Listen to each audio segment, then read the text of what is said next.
Well the boy season 4 episode 7 में सब कुछ बदल गया। ऐसा कम ये होता है सीरीज के सेकंड लास्ट एपिसोड का प्लॉट ही बदल दे, जहाँ पे समीर ये कहता है कि वायरस से सारा सुपर हीरो मर सकता है, उसके बावजूद भी बुचर ये वायरस बनाता है। बट यहाँ पे द बॉयज को अब प्रेसिडेंट को भी बचाना है और न्यून पीछे हटने वाली नहीं है। ऊपर से एट्रेन ने भी होमलैंडर को धोखा दे दिया, जो कि जाहिर सी बात ही ये तो होना ही था। पर एट्रेन और एशली की बातें सुन के ऐसा लग रहा है कि एशली वॉल्ट छोड़ने वाली नहीं है। और ऐसा क्यों किया? देखा जाए तो होमलैंडर को शक हो जाएगा एशली पे। अगर वो एट्रेन के साथ भाग जाती तो अब प्रॉब्लम है कि एशली को बचाने के लिए वहाँ कोई नहीं है और उसकी एक गलती होमलैंडर उसको जान से मार देगा। पर जो प्लॉट ट्विस्ट दिया है सुपर सेफ शिफ्टर का, वो माइंड ब्लोइंग था। मगर वो सेफ शिफ्टर सिस्टर सेज के लिए काम करता है एंड सेफ शिफ्टर को पता है द बॉयज होमलैंडर को मारने के लिए एक वायरस बना रहा है, लेकिन सिस्टर सेज की एक गलती की वजह से होमलैंडर उस पर भरोसा नहीं कर सकता है और उसको 7 से भी निकाल दिया है। एंड वो सुपर सेफ शिफ्टर को जो बात पता चला है वो सिस्टर सेज को बताएगा। द बॉयज ऐसा करने वाला तो नहीं है, पर जो सबसे बड़ा सवाल है कि ये सिस्टर सेज होमलैंडर को जाके बताइए कि नहीं कि बुचर को मारने के लिए एक वायरस बना चुका है। ये प्लॉट एपिसोड 8 में काफी मैटर करेगा एंड सिस्टर सेज होमलैंडर को कन्विंस कर लेती है तो होमलैंडर द बॉयज को मार देगा, क्योंकि स्टारलाइट अभी है नहीं उसके बीच में। एट्रेन भी मर सकता है एंड कमी को एक बार इंजर्ड हो जाती है तो उसे टाइम लगता है रिकवर होने में। बुचर तो शायद इस बार खुद के पैरासाइट को कंट्रोल नहीं कर सकता है। बट ह्यूई के साथ हमेशा ऐसा क्यों होता है? वही बलि का बकरा क्यों बनता है? वो इतना टाइम से एनी को जानता है कि स्टार्टिंग एपिसोड में भी ह्यूई और एनी के बीच में स्टारलाइट की कॉस्ट्यूम को लेकर बात होती है और एनी क्लियर बोल देती है कि ये कॉस्ट्यूम उसे नहीं चाहिए। उसके बाद भी ह्यूई को हल्का सा भी शक नहीं होता है कि वो एक सेफ शिफ्टर के साथ सेक्स कर रहा है और इसी वजह से ये मीम हर जगह फिट होता है, मेन विल बी मैन।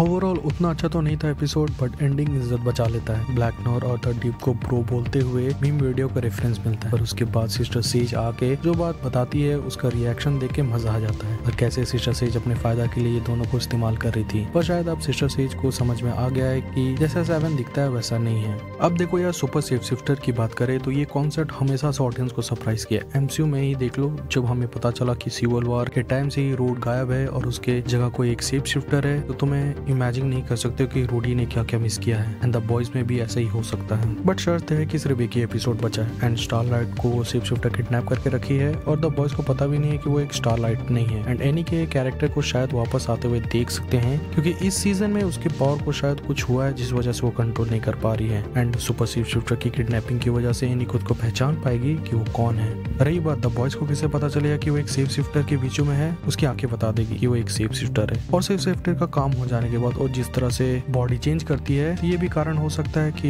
उसे पहचाना जा सकता है। अगर तुम लोग इस शो के फैन नहीं हो, तुम सीजन 1 से लेकर सीजन 4 तक जाके देख लो, तुम इसके फैन बन जाओगे। क्योंकि मुझे नहीं पता था कि द बॉयज सीरीज कैसा शो है। जब मैंने इसका फर्स्ट सीजन देखा था मुझे ऐसा फील हुआ कि वेस्ट ऑफ टाइम है। सीजन 1 एंड सीजन 2 इंग्लिश में आया था एंड उस टाइम में ये बहुत ज्यादा ड्रामा फील हुआ था, लेकिन अब द बॉयज खत्म हो रहा है एंड मैं पीछे मुड़ के देखूं तो ये शो सच में अपना फैन ऑडियंस डिजर्व करता है। Well at the end the boys season 4 खत्म होने वाला एंड सच बताऊं तो ये सीजन उतना अच्छा नहीं था। मैं सोच रहा था कि ओवर द टॉप हो सकता था, लेकिन मेकर्स लोगों ने बहुत ज्यादा पॉलिटिक्स घुसा दिया एंड मेकर्स लोग सोच भी रहे थे कि सीजन 4 को एंड कर सकते हैं। एंड जब मैंने इसका ट्रेलर देखा था मुझे ऐसा फील हुआ कि हर वीक एक एपिसोड रिलीज होता है, उस समय वीडियोस बनाऊंगा, या फिर पूरा सीजन रिलीज हो जाएगा उस समय वीडियो बनाऊंगा। हर वीक एपिसोड देखना उसमें ज्यादा मजा आता है। तुम्हें किसमें मजा आता है कमेंट्स में बताओ।